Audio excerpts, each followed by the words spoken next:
Special অফারে item আছে, ওই আইটেমগুলো আমি কীভাবে বাদ দিব, কীভাবে অ্যাড করবো এটা আপনাকে একটু দেখাই। যে আমি ইচ্ছা করলে এই স্যাকগুলোকে স্পেশাল অফার নিয়ে আসবো, জাস্ট এখানে চাপ দিলেই স্পেশাল অফারেই চাপলে হচ্ছে, আর কিছুই করা লাগবে না। আপনি এখন যদি আমি স্পেশাল অফারে যদি যাই,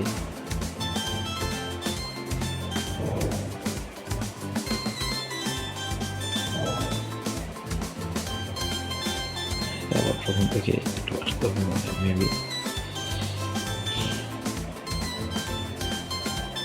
এই যে স্যাকগুলো চলে আসছে, আর আমি যদি এই স্পেশাল অফারকে রিমুভ করি, কিছুই করতে হবে না, জাস্ট এখান থেকে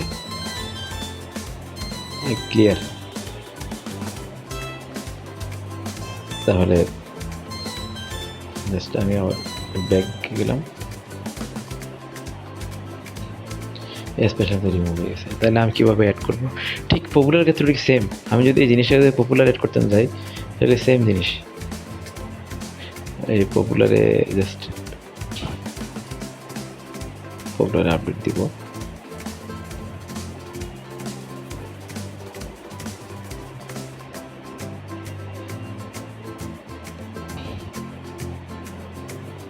এই যে পপুলারে চলে আসছে।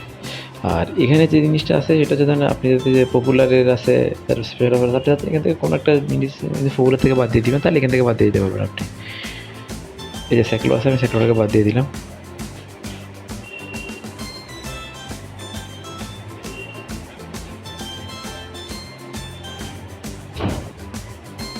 আমি ওরিয়নকে বাদ দিয়ে দিলাম এখান থেকে।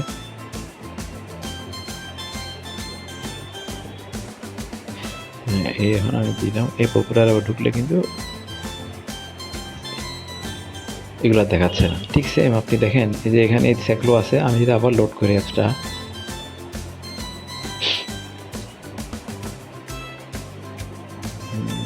তাহলে দেখতে পাবো যে এখানে যার নাই।